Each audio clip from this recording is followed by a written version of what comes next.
নমস্কাৰ বাতৰিলৈ স্বাগতম জনাইছো আৰম্ভণিতে গুৰুত্বপূৰ্ণ খবৰ টিম ইণ্ডিয়াৰ হাতত পৰাস্ত হৈছে নামিবিয়া 93 ৰানত টিম ইণ্ডিয়াই পৰাস্ত কৰিছে নামিবিয়াক টিম ইণ্ডিয়াই 210 ৰানৰ লক্ষ্য বান্ধি দিছিল নামিবিয়াৰ আটাইকেইটা উইকেট হেৰুৱাই মাত্ৰ 116 ৰানেই সংগ্ৰহ টিম ইণ্ডিয়াৰ সৰ্বাধিক বৰুণ চক্ৰৱৰ্তীয়ে 3টা উইকেট দখল কৰিলে হাৰ্দিক পাণ্ডিয়াই 2টা আৰু লগতে অক্ষৰ পটেলে 2টা উইকেট দখল কৰে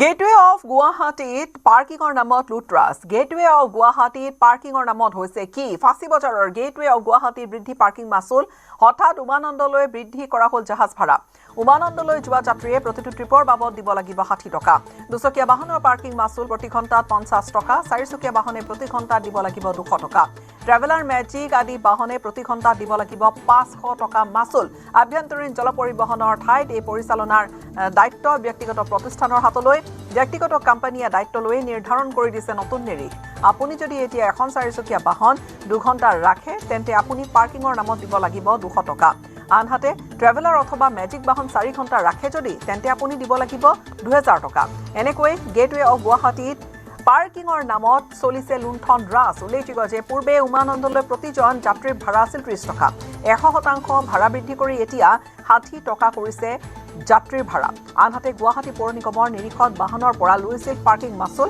কিন্তু ব্যক্তিগত কোম্পানীৰ হাতলৈ যোৱাৰ পিছতে পাৰ্কিং মাসুল অত্যাধিক বৃদ্ধি কৰা পৰিলক্ষিত হৈছে আৰু ইয়াকে লৈ তুমুল প্ৰতিক্ৰিয়াৰ সৃষ্টি হৈছে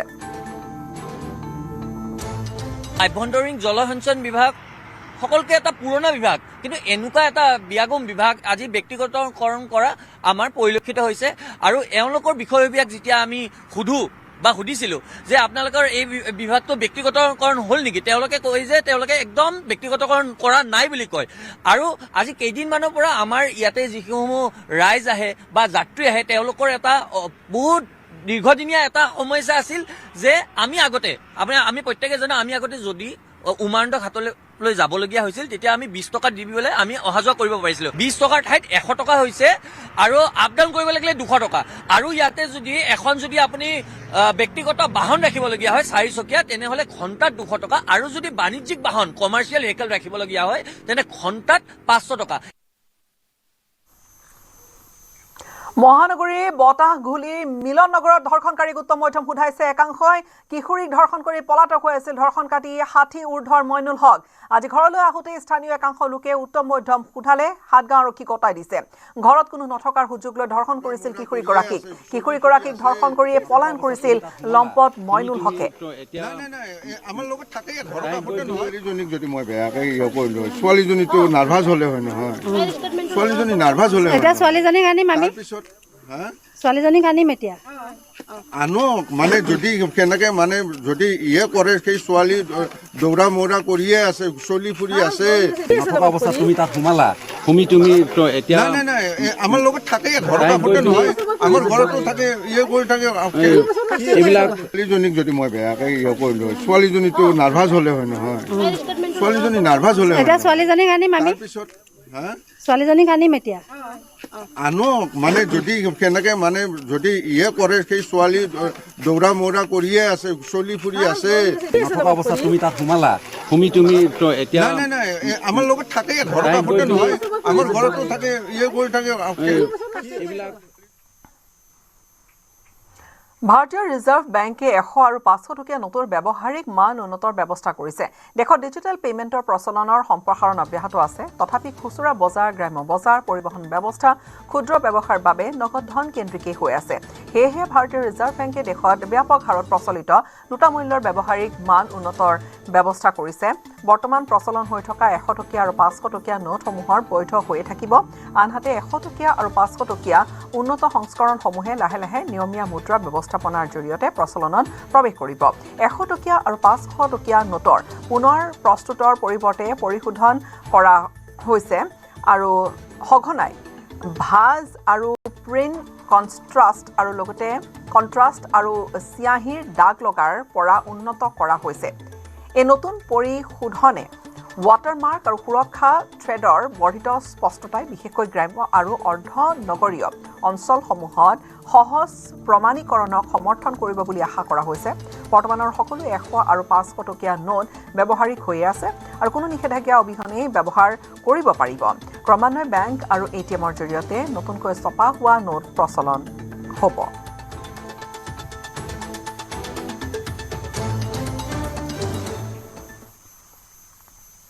চীনৰ চাংহাইৰ মিনহাং জিলাত সংঘটিত হৈছে এটা ভয়ানক ঘটনা হঠাৎ খহি পৰিল এটা নৱনিৰ্মিত পথৰ এক বৃহৎ অংশ পথটো খহি পৰাৰ লগে লগে আতংকিত হৈ পৰিল অঞ্চলবাসী তাত সকলো আৰু কেনেকৈ এই গোটেই অংশখিনি খহি পৰিছে চাওক কেমেৰাত বন্দী হৈ থাকিল নিৰ্মীয়মান এই পথটোৰ বৃহৎ অংশখিনি খহি পৰাৰ দৃশ্য ঘটনাৰ ভাগ্যক্ৰমে হতাহত হোৱা নাই কোনো লোক সামাজিক মাধ্যমত তীব্ৰ গতিত ভাইৰেল হৈ পৰিছে নৱনিৰ্মিত এটা পথ কেনেকৈ খহি পৰিছে সেই দৃশ্যটো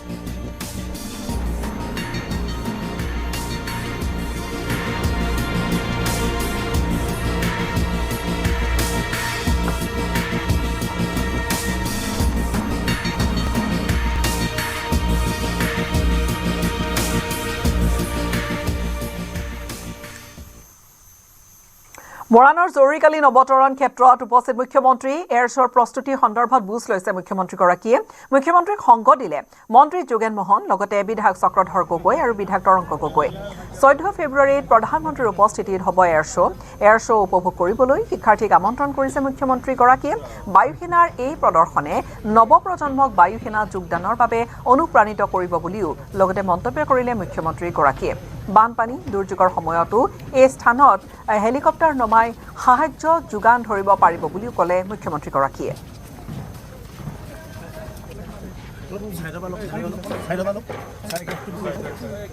অহা 14 তাৰিখে আমাৰ ভাৰতীয় বায়ু সেনাই মৰাণৰ ইমাৰ্জেঞ্চি লেণ্ডিং ফিল্ডত অৰ্থাৎ ৰাষ্ট্ৰীয় ঘাইপথৰ ওপৰত কেইবাখনো বিমান অৱতৰণ কৰোৱাব যুদ্ধ বিমান তেজাছ সুখোই ৰাফেল ট্ৰান্সপৰ্ট বিমান আৰু বিভিন্ন ধৰণৰ হেলিকপ্টাৰ ভাৰতৰ প্ৰধানমন্ত্ৰী নৰেন্দ্ৰ মোদী ডাঙৰীয়াও চাবুৱা বিমানবন্দৰৰ পৰা ইয়ালৈ C-130 ট্ৰান্সপৰ্ট বিমানেৰে ইয়ালৈ আহিব আৰু তেওঁ ৰাষ্ট্ৰীয় ঘাইপথৰ ওপৰতে অৱতৰণ কৰিব এইটো এটা অত্যন্ত স্মৰণীয় দিন হ'ব এটা সকলোৰে বাবে মনত থকা দিন হ'ব মই ডিব্ৰুগড় জিলা প্ৰশাসনক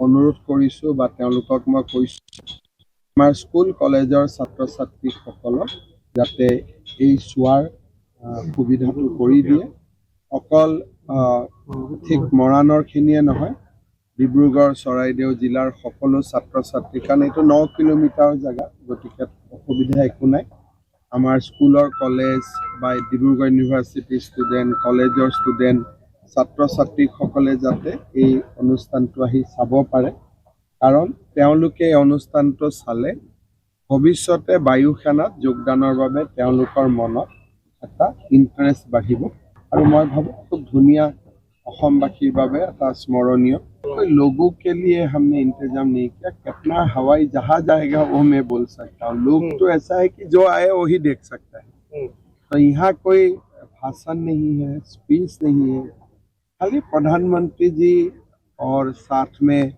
हमारा राज्यपाल महोदय आएगा सोनोवाल साहब आएगा एयरफोर्स का चीफ आएगा ये तो खाली एक डेमोन्स्ट्रेशन है यहाँ कोई पब्लिक स्पीच नहीं कोई विशेष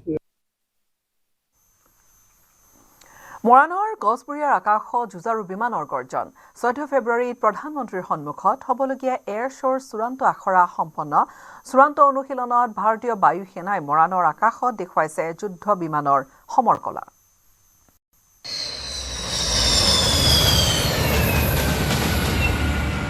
চীন সীমান্তত গৰ্জন মৰাণৰ গছপুৰীয়াৰ আকাশত উৰিছে ইখনৰ পিছত সিখন যুদ্ধযান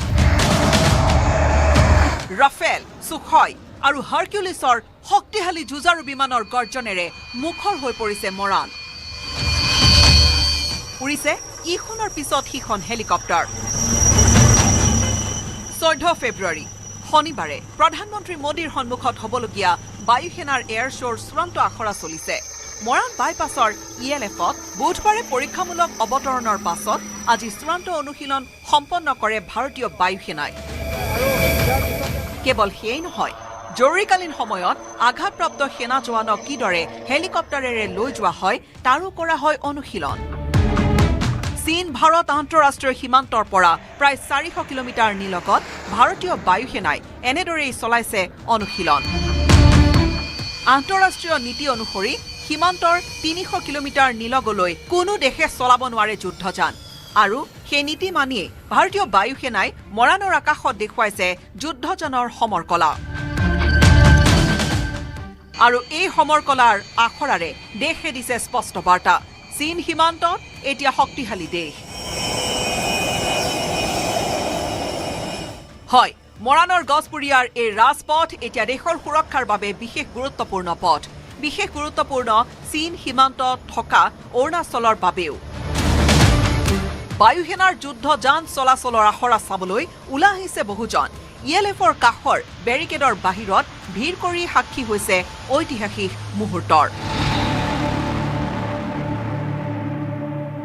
কেৱল মৰাণ বা খোৱাং সমষ্টিবাসীৰ ৰাইজৰ বাবে নহয়, সমগ্ৰ দেশবাসীৰ বাবে এয়া এক গৌৰৱৰ মুহূৰ্ত। আজি উত্তৰ পূব ভাৰতৰ কেইবাখনো জিলাৰ ভিতৰত, ৰাজ্যৰ ভিতৰত আমাৰ এই ডিব্ৰুগড় জিলাৰ খোৱাং সমষ্টিতেই, অসমতেই এই যিটো ELF ফেচিলিটি এইটো হোৱাৰ কাৰণে আমি খুব গৌৰৱবোধ কৰিছোঁ। আজি ইয়াত যে আমাৰ গছপুৰীয়া নিচিনা বা বৰাণৰ নিচে কাষৰ গছপুৰীয়া নিচিনা এটা ৰাস্তাত যুদ্ধ বিমানসমূহ অৱতৰণ কৰিছে, তাৰ বাবে কিন্তু আমি অসম চৰকাৰ বা ভাৰত চৰকাৰক ধন্যবাদ জনাইছোঁ। আমি নিজে গৌৰৱ কৰিছোঁ, কাৰণ কেলৈ যিটো সময়ত আজি ক'লে কিন্তু বহুতে বিশ্বাসেই নকৰিব, বাইক বা চাইকেলক বাদ দি গাড়ী এখন আনিবলৈ মানুহে চিন্তা কৰিছিল। মই বাছৰ কথা নকওঁৱেই, সেই ৰাস্তাটোত আজি বিমান অৱতৰণ কৰাৰ এটা সুব্যৱস্থা কৰা হৈছে। তাৰ বাবে কিন্তু আমি মৰাণবাসী হিচাপে বা গছপুৰীয়াবাসী হিচাপে আমি কিন্তু গৌৰৱান্বিত। প্ৰধানমন্ত্ৰীৰ আগমনৰ পূৰ্বে এয়াৰ শ্ব'ৰ প্ৰস্তুতি চাবলৈ আহিছে বিধায়ক চক্ৰ গগৈও। মৰাণৰ পৰা Rishweswar Barua, news 18 Assam north east.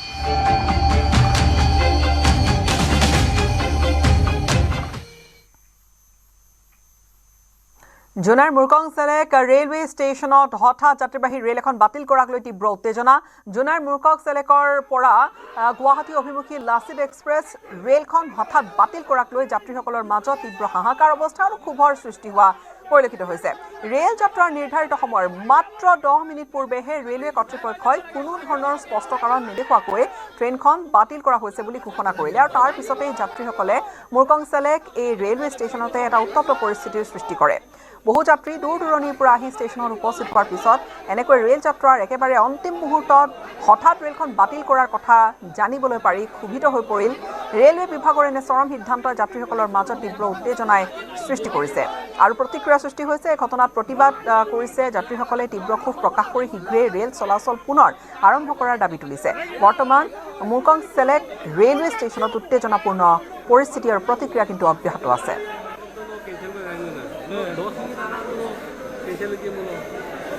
আজি ইহঁতে যদি কেঞ্চেল কৰিব লাগিছিল, আমি ইয়াতে আহি পেলাই গম পালো যে কিবা এটা বোলে আপোনাৰ বিশ্বনাথ চাৰিআলি বা ক'ৰবাত ট্ৰেইনৰ ইনস্পেকশ্যন চলি আছে। যদি ইনস্পেকশ্যন চলি আছে, ৰাতিপুৱা গাড়ী কেনেকৈ আহিছে? এখন গাড়ীটো আহিছে, গাড়ী যদি আহিছে তাতেও বোলে আহিব নালাগিছে। ইভেন কি আনঅফিচিয়েলি আপোনাৰ টিটিৰ লগত কথা পাতিছোঁ, টিটি নিজে কৈছে যে তাতে নৰ্থ লখিমপুৰত প্ৰব্লেম কৰিছে, তাৰপিছত কিন্তু ইহঁতে এলাও কৰিছে, আহিবলৈ দিছে। যদি গাড়ী আহিবলৈ দিছে, ৰাতিপুৱাৰ পৰা ইনস্পেকশ্যন চলি আছে, আপোনালোকে যদি ৰেল কৰ্তৃপক্ষই গমেই পায় যে না ইনস্পেকশ্যন চলি আছে, কেঞ্চেল আগতে কৰক, ৰাতিপুৱাৰ ভাগত কেঞ্চেল কৰক, যাতে ইমানকেইটা মানুহৰ হাতত বিকল্প থাকে। কাৰামুক্ত হ'ল বীৰ লাচিত সেনাৰ দুজন নেতা। জেলৰ পৰা ওলাল ৰন্টু মানিফুকন আৰু বিকাশ অসম। দীৰ্ঘদিনে কাৰাবন্দী হৈ আছিল বীৰ লাচিত সেনাৰ এই দুইজন নেতা। তিনিচুকীয়া জিলা কাৰাগাৰত বন্দী হৈ আছিল ৰন্টু মানিফুকন আৰু বিকাশ অসম, আৰু বীৰ লাচিত সেনাৰ নেতাকৰ্মীয়ে বিপুল আদৰণি জনালে দিনটো।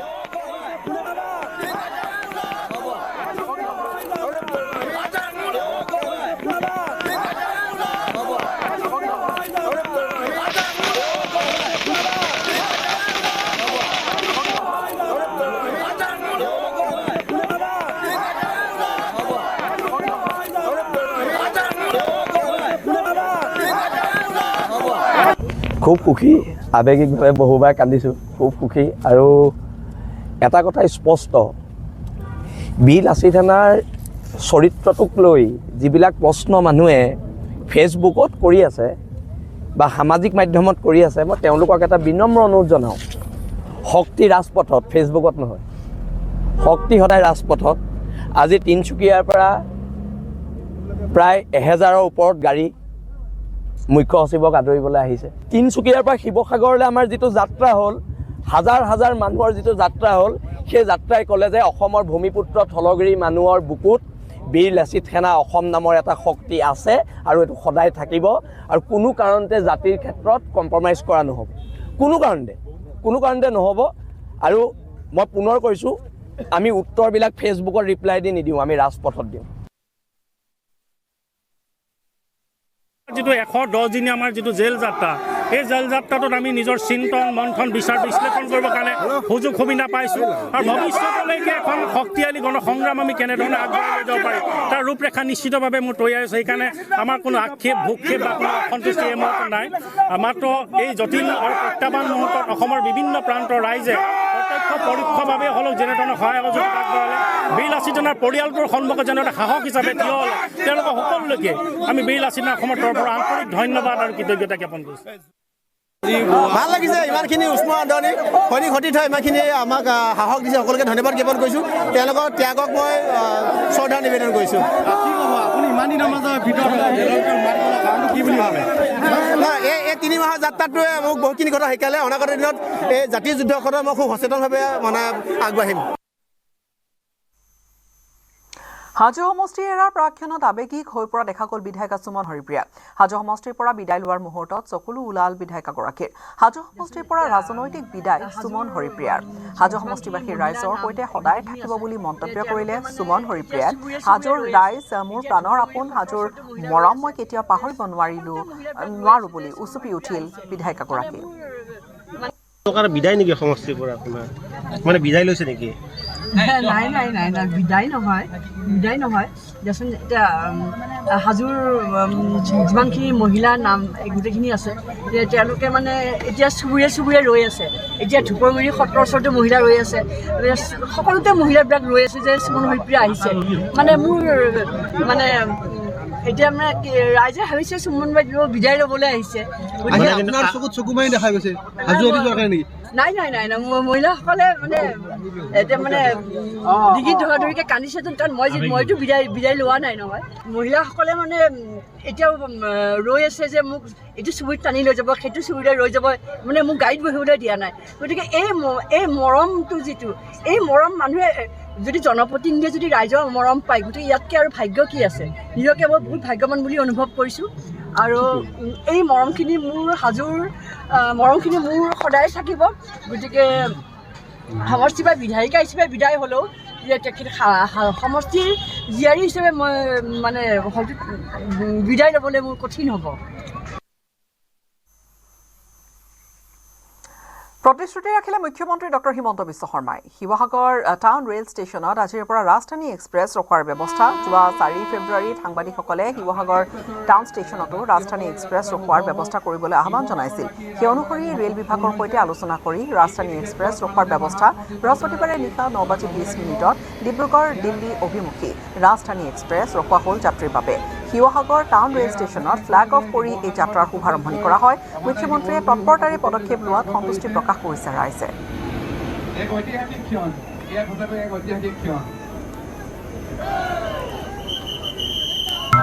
সমগ্ৰ শিৱসাগৰবাসীৰ কাৰণে আজিৰ দিনটো এটা অতি আনন্দপূৰ্ণ দিন, ঐতিহাসিক দিন, শুভক্ষণ যে দিল্লীলৈ অহা যোৱা কৰাৰ কাৰণে আমাৰ শিৱসাগৰ ৰেলৱে ষ্টেচনত ৰাজধানী এক্সপ্ৰেছ ৰখোৱাৰ আৰু নমোৱাৰ ব্যৱস্থা হ'ল।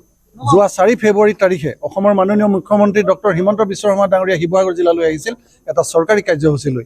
এই ৰংঘৰৰ বাকৰিতে, তলাতল ঘৰৰ প্ৰাংগণতে আমাৰ শিৱসাগৰ সচেতন নাগৰিকৰ উপৰিও বিশেষভাৱে সাংবাদিক বন্ধুসকলে মুখ্যমন্ত্ৰী ডাঙৰীয়াক অনুৰোধ কৰিছিল যে ৰাজধানী এক্সপ্ৰেছখন শিৱসাগৰ ৰেলৱে ষ্টেচনত ৰখোৱাৰ ব্যৱস্থা কৰিব লাগে।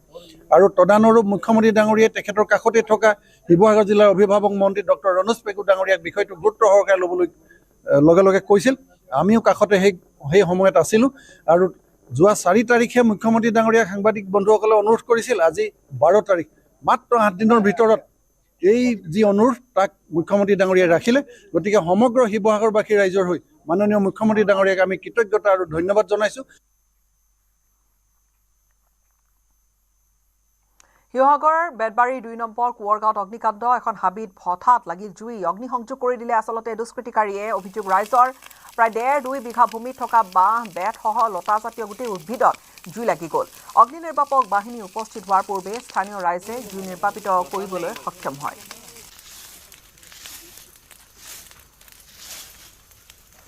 এখন হৈছে বেতবাৰী 2 নং কোঁৱৰগাঁও। ঠাইডোখৰ হ'ল মাখন বৰা চুক বুলি কয় হাবিখন মানে।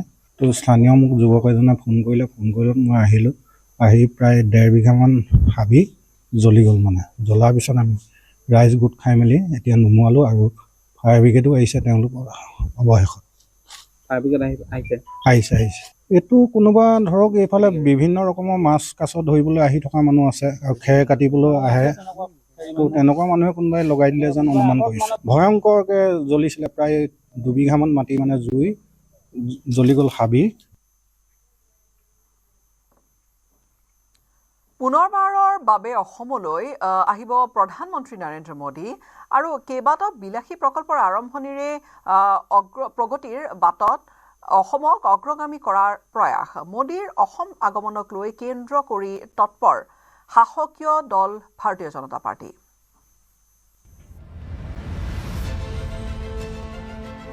মাত্ৰ কেইটামান দিনৰ ব্যৱধানত পুনৰ অসমলৈ প্ৰধানমন্ত্ৰীৰ আগমনক কেন্দ্ৰ কৰি ব্যাপক তৎপৰতা বিজেপিৰ। চৰকাৰ প্ৰশাসনে চলাইছে যুদ্ধকালীন তৎপৰতা। অসমলৈ উপহাৰৰ টোপোলা লৈ আহি আছে প্ৰধানমন্ত্ৰী। 14 ফেব্ৰুৱাৰীৰ দুপৰীয়া প্ৰধানমন্ত্ৰীৰ কৰকমলেৰে মুকলি হ'ব গুৱাহাটী উত্তৰ গুৱাহাটী সংযোগী কুমাৰ ভাস্কৰ বৰ্মা সেতু। ৰাজধানী চহৰখনৰ সৈতে উপকণ্ঠ অঞ্চলক সংযোগেৰে বৃহদাকায় চহৰ নিৰ্মাণ সুচল কৰিবলৈ আগবাঢ়িছে অসম চৰকাৰ। অত্যাধুনিক কৌশলেৰে নিৰ্মাণ কৰা হৈছে এই দলং। দলংখনত আছে বৰষুণৰ মাপ নিৰূপণৰ বাবে ৰেইনগছ, সেতুখনৰ দৃঢ়তা জোখাৰো আছে বিশেষ ব্যৱস্থা। দলংখনৰ প্ৰায় সোঁমাজৰ অংশতে ৰৈ প্ৰধানমন্ত্ৰীয়ে দলংখন মুকলি কৰাৰ সম্ভাৱনা।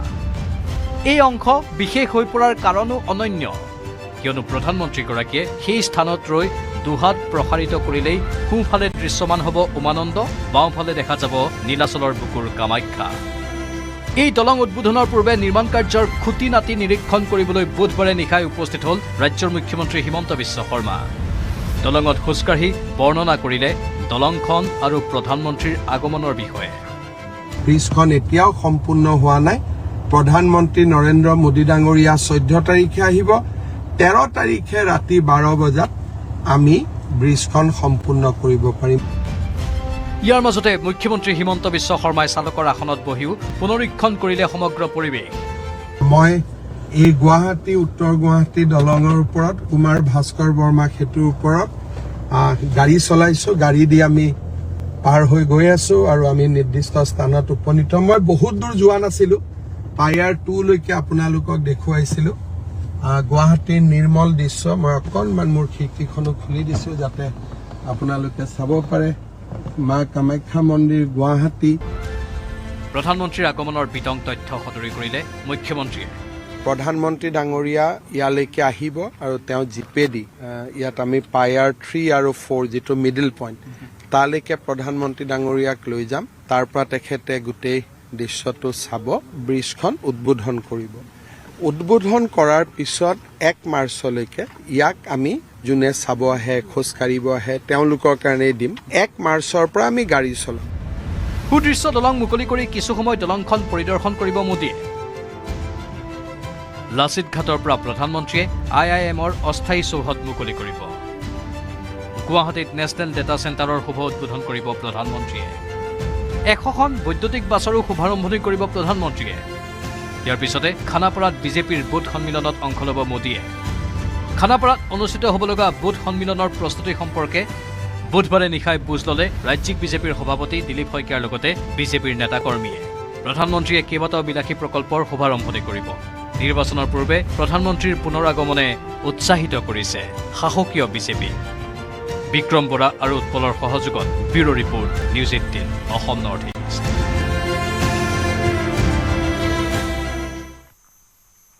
মুখ্যমন্ত্ৰী ডক্টৰ হিমন্ত বিশ্ব শৰ্মাৰ মহানুভৱতা মাজুলী ভ্ৰমণৰ সময়ত গন্ধে চেত্ৰী নামৰ এজন যুৱকৰ সম্পূৰ্ণ চিকিৎসাৰ দায়িত্ব ল'লে মুখ্যমন্ত্ৰীগৰাকীয়ে। উজনি মাজুলীৰ 1 নম্বৰ ফুলনি নেপালী গাঁৱৰ যুৱকজনৰ দীৰ্ঘদিন ধৰি 2খন ভৰি অচল হৈ আছিল। মাজুলী ভ্ৰমণৰ সময়তে যুৱকজনে মুখ্যমন্ত্ৰীক অৱগত কৰাত গুৱাহাটীত সম্পূৰ্ণ বিনামূলীয়াকৈ চিকিৎসা কৰাৰ আশ্বাস প্ৰদান কৰিছে। নমস্কাৰ, মোৰ নাম গন্ধে চেত্ৰী। মই 1 নং ফুলনি নেপালী বাৰী গাঁৱৰ বাসিন্দা। আজি 6 মাহ ধৰি মোৰ কঁকালৰ পৰা তললৈ 2খন ভৰি নচলা হৈ গৈছিলে আৰু মই বিভিন্ন মেডিকেলত ট্ৰিটমেণ্ট কৰি উপকৃত হোৱা নাছিলোঁ। আৰু মোৰ ভাগ্যক্ৰমে আজি আমাৰ ইয়ালৈ আমাৰ অতি শ্ৰদ্ধাৰ মুখ্যমন্ত্ৰী মামা আহিছিল কিছুমান অনুষ্ঠান পৰিদৰ্শন কৰিব, ইয়াত অনুষ্ঠান কৰিবলৈ। আৰু সৌভাগ্যক্ৰমে আমাৰ গাঁৱৰ দাদাহঁতে মিলি আজি মোক মামাৰ ওচৰলৈ লৈ যায় আৰু মোৰ সকলো কাগজ পত্ৰবোৰ দেখুৱাই আৰু মোৰ আৰ্থিক ট্ৰিটমেণ্টবোৰ কৰাৰ পাছত মই আৰ্থিকভাৱে দুৰ্বল হৈ পৰিছিলোঁ। এইবোৰ সকলোবোৰ কথা মই মামাক অৱগত কৰোঁ আৰু মামাই মোক সেই ট্ৰিটমেণ্টৰ কাৰণে আজি গুৱাহাটীলৈ লৈ যাম বুলি কথা দিছে এই 2-3 দিনৰ ভিতৰতে। আৰু তাত মোৰ হ'বলগীয়া সকলো ট্ৰিটমেণ্টৰ খৰচবোৰ মামাই নিজে বহন কৰিম বুলি মোক আশ্বাসন দিছে। সেইবাবে মই আজি বহুত সুখী। মই এতিয়া মোৰ এনে লাগিছে যেন মামাই মোক সম্পূৰ্ণ ঠিক কৰি ঘৰলৈ পঠিয়াম বুলি কৈছে। সেয়ে মই মামাৰ ওচৰত ধন্যবাদ দিছোঁ। দিছপুৰত এইবাৰ ৰাজনীতিৰ নতুন অংক। অতুল বৰাৰ দুৰ্গ স্বৰূপ দিছপুৰত চলিছে এইবাৰ পাহাৰ বগোৱা ৰাজনীতি। পাহাৰ বগাবলৈ কাৰ কিমান শক্তি আছে তাৰেই প্ৰতিযোগিতা চলিছে এতিয়া শাসকীয় 3 নেতাৰ মাজত। দিছপুৰ এইবাৰ গৰম হৈছে। দিছপুৰত চলিছে পাহাৰ বগোৱাৰ ৰাজনীতি। পাহাৰ বগাবলৈ কাৰ কিমান শক্তি আছে তাৰেই প্ৰতিযোগিতা চলিছে দিছপুৰত।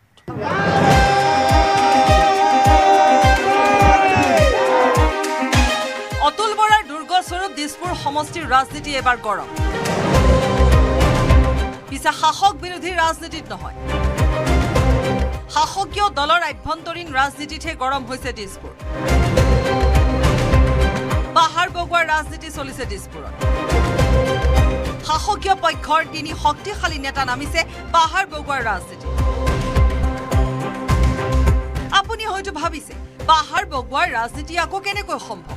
শুনক দিছপুৰৰ বিজেপি বিধায়ক অতুল বৰাৰ এই মন্তব্য। আমি পাহাৰ বগাই ইফালৰ পৰা কিমান জাপ মাৰি পৰিব পাৰোঁ আজ হৈ নভঙাকে, সেইখিনি শক্তি আছে অতুল বৰাৰ।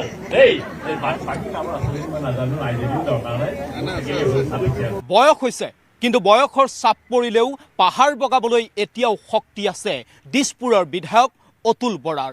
পাহাৰ বগোৱাৰ শক্তিৰে টিকটৰ 2 প্ৰতিদ্বন্দ্বীক প্ৰত্যাহ্বান দিছপুৰৰ বিধায়ক অতুল বৰাৰ। কথাষাৰ স্পষ্টকৈ নকলেও অতুল বৰাৰ এই বাক্যবান আছিল বিজেপি নেতা জয়ন্ত দাসৰ বাবে। কাৰণ এইবাৰ দিছপুৰত অতুল বৰাৰ সন্মুখত তীব্ৰ প্ৰত্যাহ্বান ৰূপত বিজেপি নেতা জয়ন্ত দাস দলৰ ভিতৰত তীব্ৰ প্ৰত্যাহ্বান সৃষ্টি কৰিছে, যাক লৈ অনিশ্চয়তা নামিছে অতুল বৰালৈ। টিকট হেৰুৱাৰ শংকাত ভুগিছে অতুল বৰা। ইতিমধ্যে দিছপুৰ সমষ্টিত আকৰ্ষণীয় প্ৰচাৰ চলাইছে জয়ন্ত দাসে। জয়ন্ত দাসে আকৌ দিনে নিশাই জনতাৰ ঘৰে ঘৰে গৈ চলাইছে ব্যাপক প্ৰচাৰ অভিযান।